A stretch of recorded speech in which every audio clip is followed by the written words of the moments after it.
Hi, my name is Ron, and the future name of my future cat, Nyan Hathaway. Hi, I'm Kate, and I'm coming to you live from a parallel universe where your evil twin might be trying to kill you. And this is the Lasso of Truth.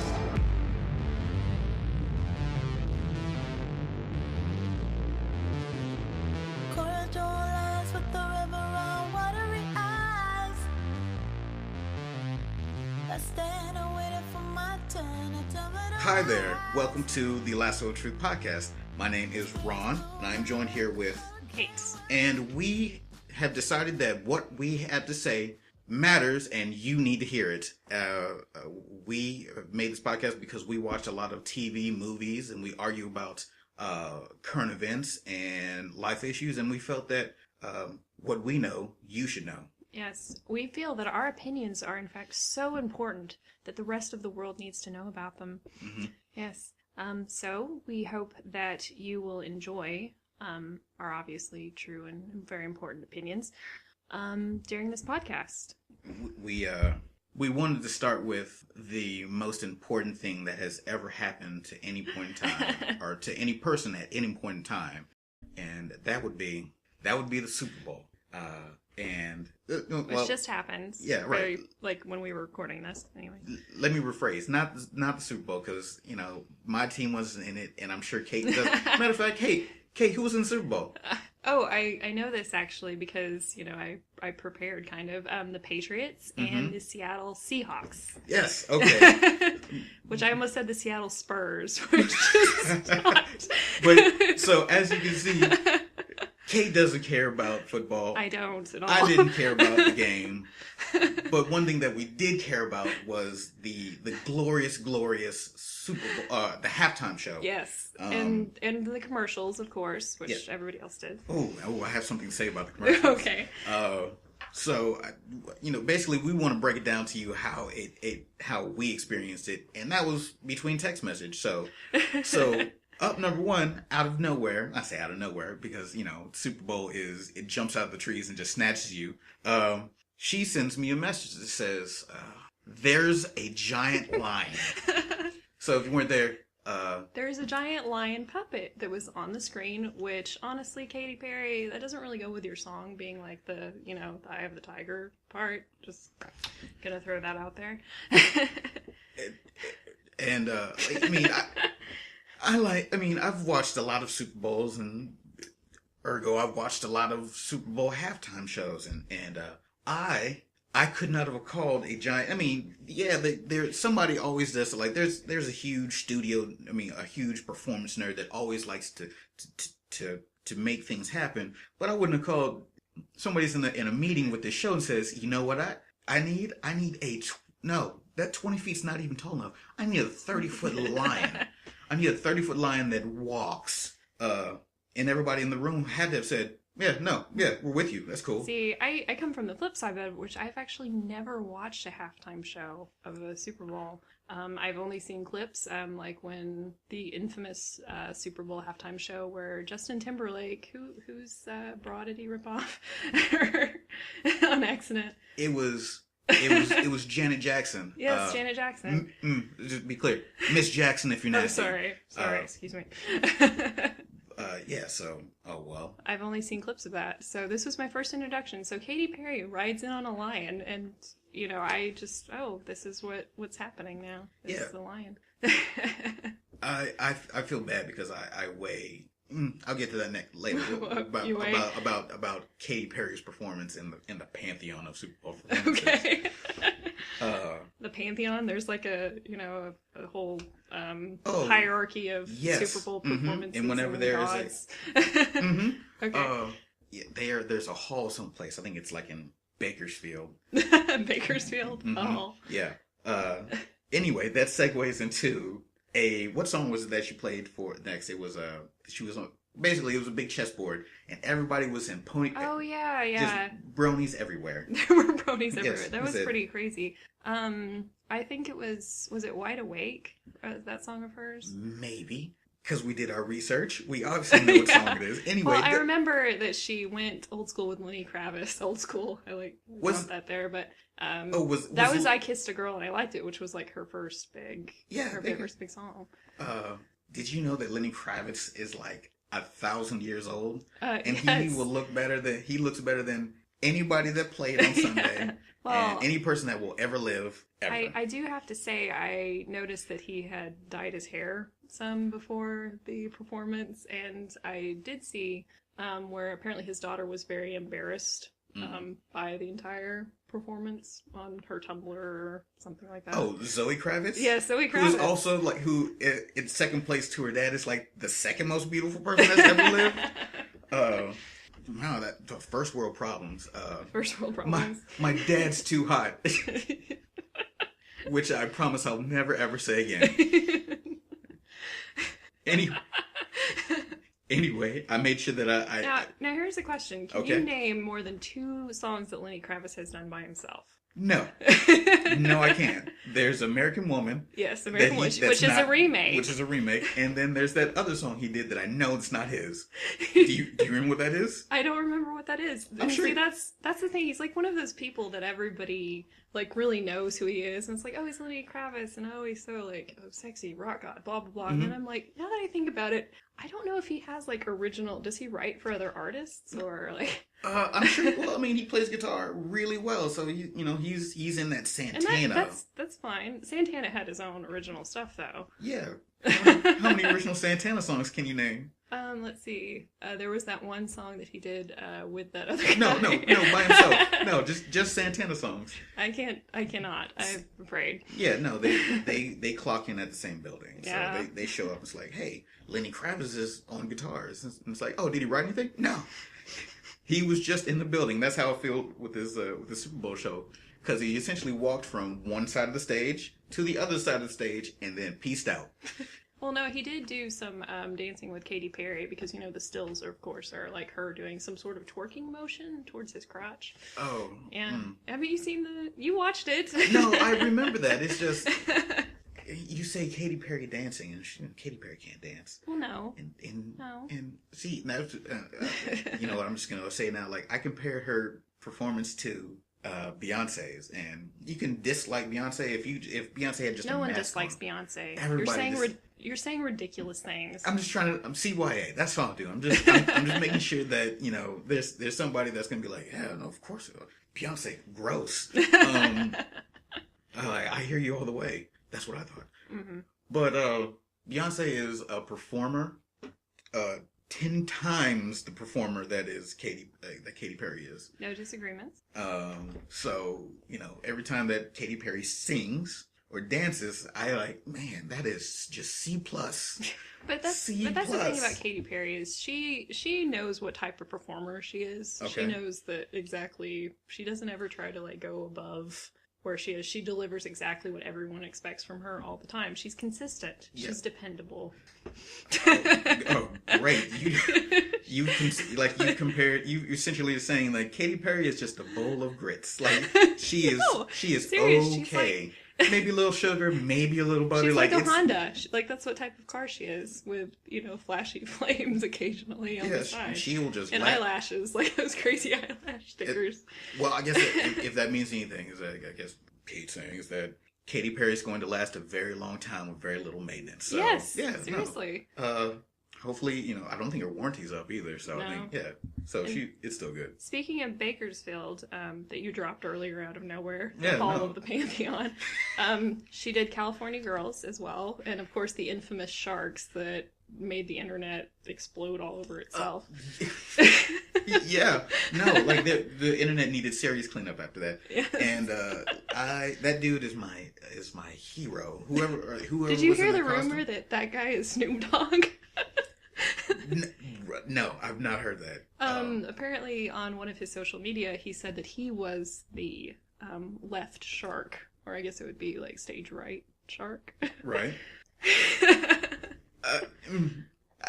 There was so much stuff going on in this show that like I'm surprised that people even said, "Oh yeah, that shark is definitely off cue."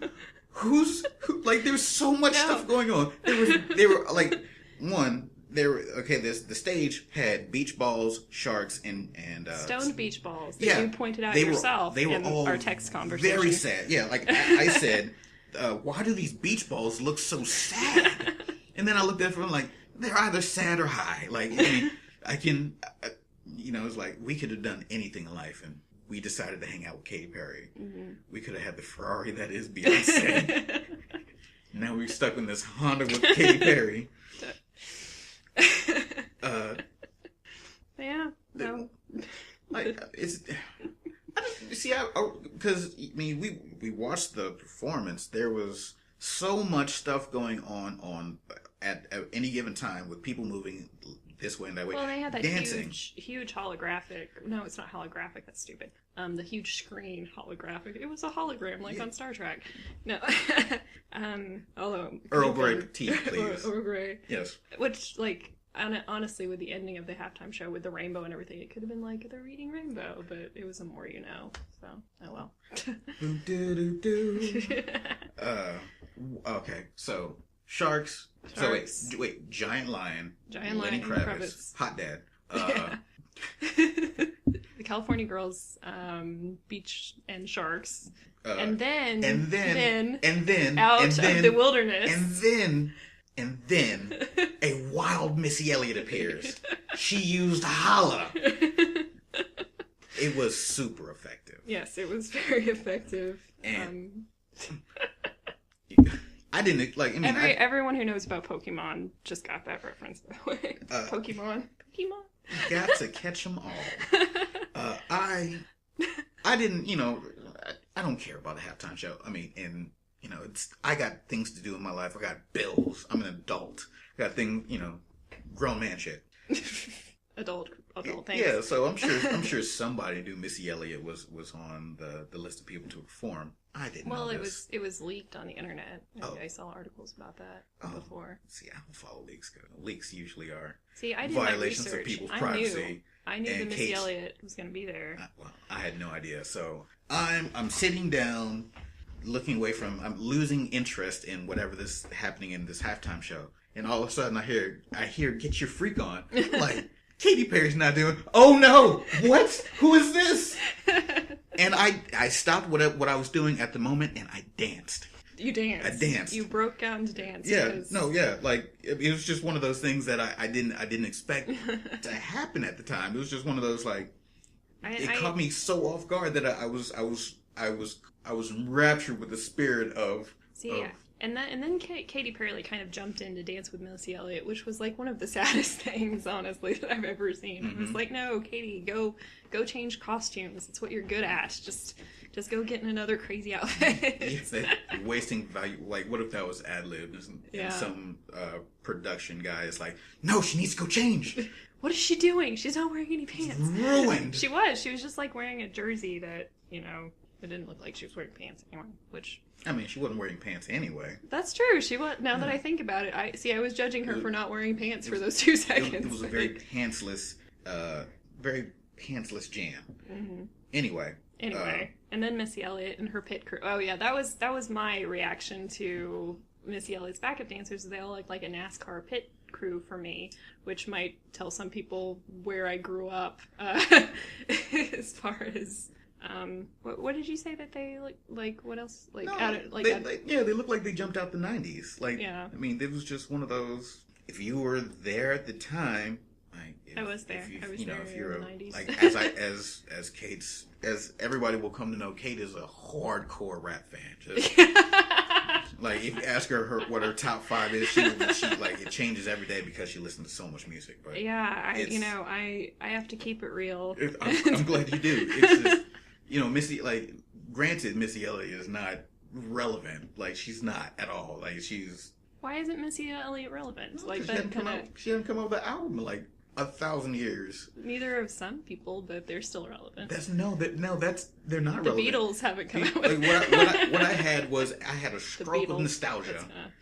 It was it was just all nostalgia. And the unexpectedness of it, it would be as if, I don't know, if some guy was at a... okay, check this out. It would be as if you were somewhere in the Twin Cities, hanging out at a dive bar, right? Drinking your sorrows away. Okay. because it's so cold up there. I'm trying to put myself in the character. Am I painting a good enough picture? Yes. Right? I think I'm like 45 and, have a beard and... Oh, well, Kate, you can that's have a beard. that's how I envision this character that you're building up. Oh, okay. So, well, anyway, keep going. I'm glad you're still with me. But so the house band leaves the stage, and then on the stage comes Prince, and he just goes ahead and plays all of his hits.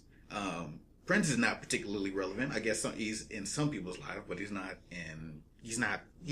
tearing up the charts. He's not on. Nobody's requesting him on TRL. If that's still on TV. I was about to say, is TRL still on? Who knows? Total Request Live. Yeah. Oh my gosh. I literally have not thought of that in like years.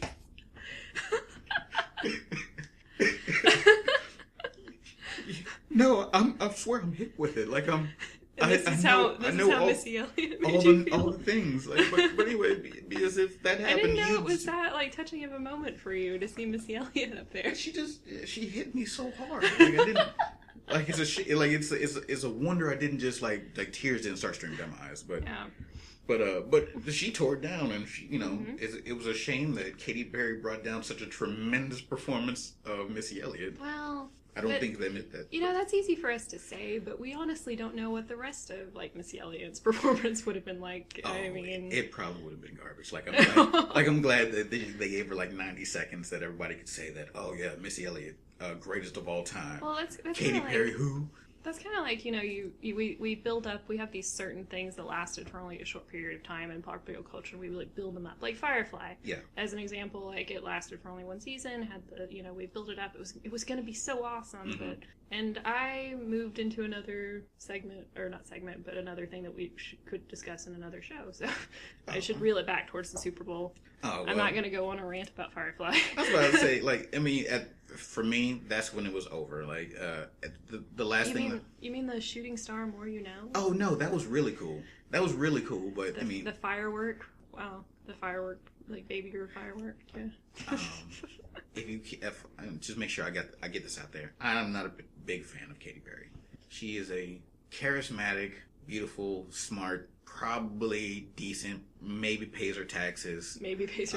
I haven't heard of her killing anybody lately, so she was married to Russell Brand, which is the other thing about her that comes to mind. She wasn't at the Nuremberg trials, That's true. She was not a Nazi. Yeah, you heard it here first. Katy Perry is not a Nazi. Well, actually, we don't know that. She could be a Nazi. Oh, no, she told me last night. Oh, she told you last night? Because we text. Oh, you text. But yeah, after that, it was the More You Know star, which was really cool. And if you're a production, theater nerd, this was the greatest show of all time because they had all the stuff. But if you're a person that loves singing and dancing, there was not a lot of singing and dancing. I was surprised at and I think I said that over our text messages, I was really surprised with the fireworks that were coming up over the stadium. If any of you crazy kids can remember back to the Beijing Olympics, I kept wondering if it was one of those CGI fireworks for the people that is that bad that I'm that distrusting? Oh, no, you were properly cynical. Are those fireworks real? Are they really fireworks? Fireworks gate. Explodes Ghazi. That's terrible. Yeah, and honestly, the rest of the Super Bowl was kind of, to me anyway, boring, and a lot of the commercials were a little depressing. Oh, yes, they were all depressing. I mean to say they're all depressing. The first one that I saw, there was, I guess it's ebbing and flowing right now because it used to just be ridiculous with all the Skittles and Dorito stuff that it was just absurd.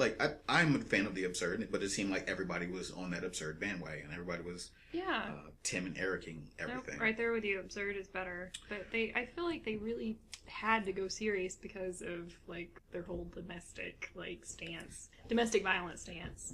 Yes, I think that it's one. I think the NFL is full of really terrible people.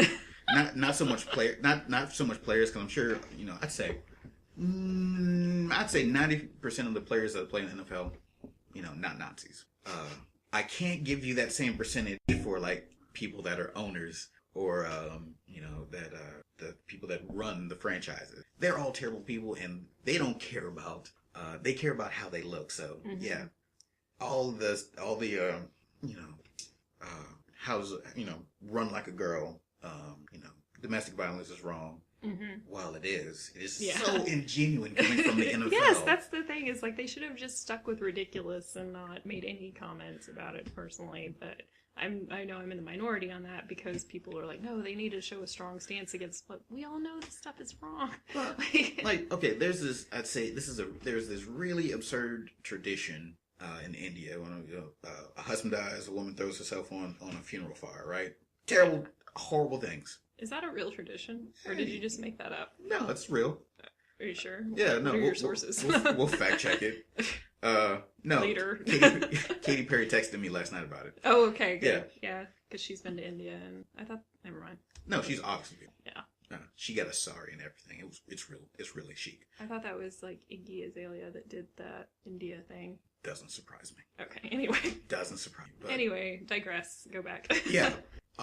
People that are the big shots in NFL, they should go ahead and throw themselves on that fire. That's what would make it better. Like, no, not metaphorically, but like literally. They just have this, we've stood by people that do wrong and defended those people who have done wrong. It's too much. So, we will literally die in a fire. And we will start over, like the Phoenix. They'll rise up. They'll rise from the we're gonna get new and better. New and NFL better owners. Yes, exactly. Out of the ashes. Exactly. I don't think that's actually gonna happen. I'm sorry. That's I'm just spitballing here. That's how I. Well, it is an idea, and I think it is a good idea, but I don't think people are gonna go for it. I'm sorry. Oh no, I doubt that. I doubt that as well. But those were just those commercials. Did you see the Nationwide child death commercial? Yeah. Yes. Yeah.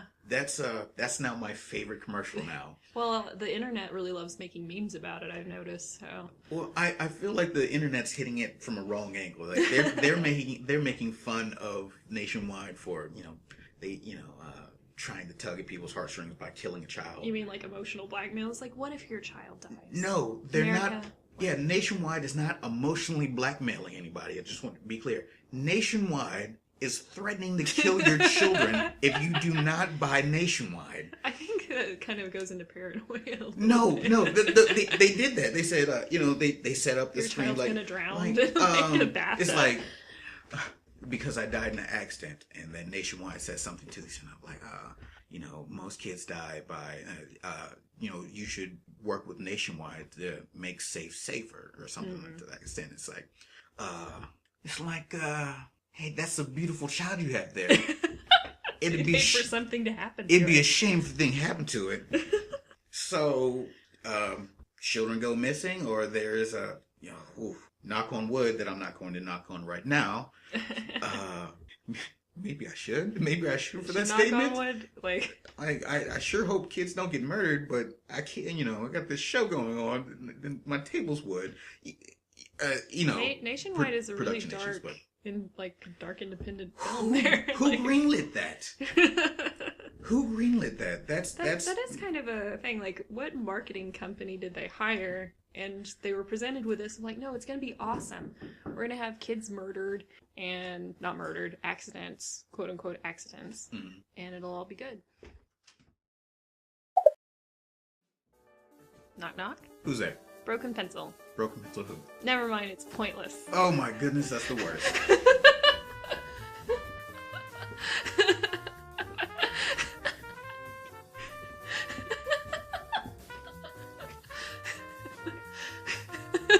Are you broken? Are you okay?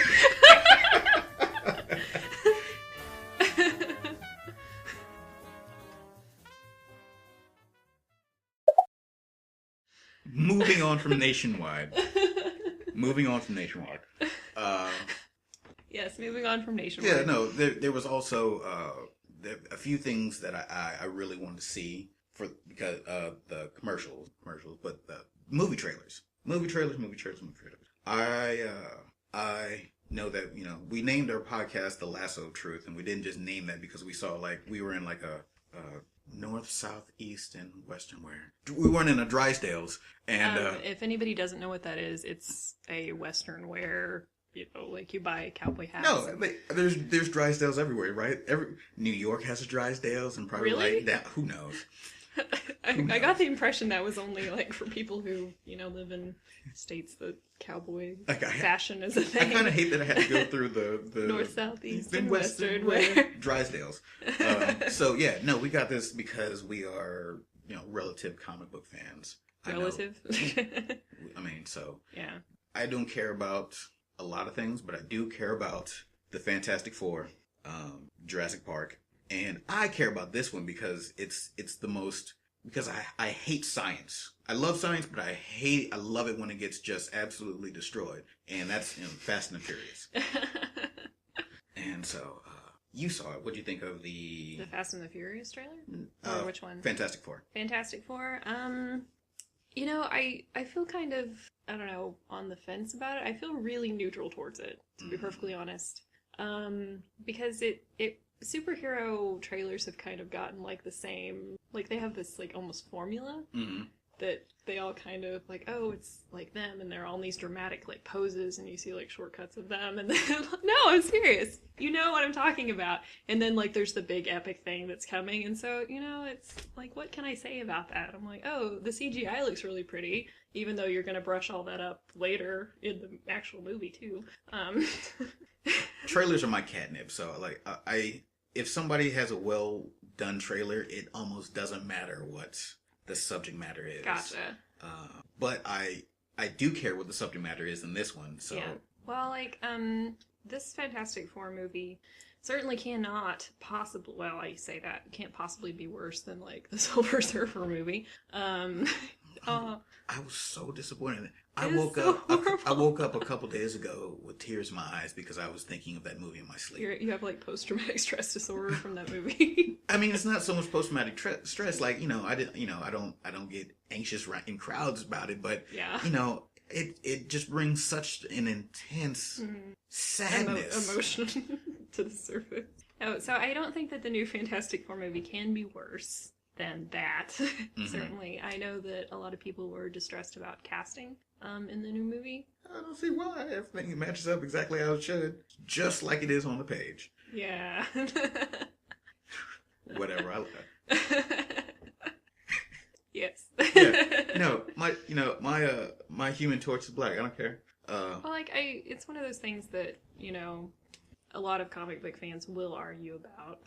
You know, like, oh, you're not being true to the character, but, you know, Captain America, like, started out, like, saying things like racist things against other people, so things evolve with the times. Like what? Like what? Like what? Like what? No, we don't care. Like, do I need to repeat them? Let's not. I was about to say, do you want me to? Let's not. You know, I actually kind of dig it. I enjoy the kind of serious direction that comic books and movies are going in, because I don't think some things that are all light and playful, like the Fantastic Four, translate to the screen. But if you have the property, you got to put them on the screen. So unless they were going to make an animated movie, which they're not, because they hate money. Because an animated movie in either DC or Marvel would clean up. You'd be making Frozen money. Frozen money, I like that. Speaking of Frozen, did you see that they're putting out like a short film, like a sequel to Frozen? I've never seen Frozen. What? Nope. Well, if you don't have I've never listened to Let It Go all the way through. How are you existing? I am old and curmudgeonly. Oh, old and curmudgeonly. I can't stand things other people like. Well, you know, Frozen is very similar to a lot of superhero stories. You know, there's a young woman with powers she can't control and, like, goes on a journey, like, and becomes a superhero, kind of. Or an ice queen. It kind of translates. No, definitely. But anyway, back to Fantastic Four. But yeah, like, I don't think that... The only thing about the casting that I would complain about is I don't really know much about any of the actors involved. Like, I'm not familiar with them. Do you know them very well? I did. Well, I know Michael B. Jordan, who is the Human Torch, and that's about it. What else has he been in? Michael B. Jordan has been in a lot of really cool things that nobody's up. Oh, Friday Night Lights, The Wire, Fruitvale Station. There's another thing that I'm thinking of that that gets super love from people that hate mainstream movies. But yeah, most people that watch movies professionally love Michael B. Jordan. Okay, well then that gives me, gives me hope that, And the guy who's directing the movie is the guy who did Chronicle, whose name I obviously remember because I've done my research. But I like Chronicle as a piece of art. Okay. And so I can't knock him for that. I didn't respect that. Definitely. What about Star-Lord? As roping in the up Jurassic, raptors. yeah, Jurassic World, where it looks to be so ridiculous that it'll be fun. I think. And I, wanted to be a paleontologist as a small child. So I always loved the dinosaurs. And it's Chris Pratt, right? I get him and Chris Evans confused sometimes. I bet you do. Well, they're anyway, awkward. Let's move on because we don't need to know about. Yes, it's Chris Pratt. Chris Pratt and Chris Evans, who are connected to the Super Bowl because they did that shirtless bet.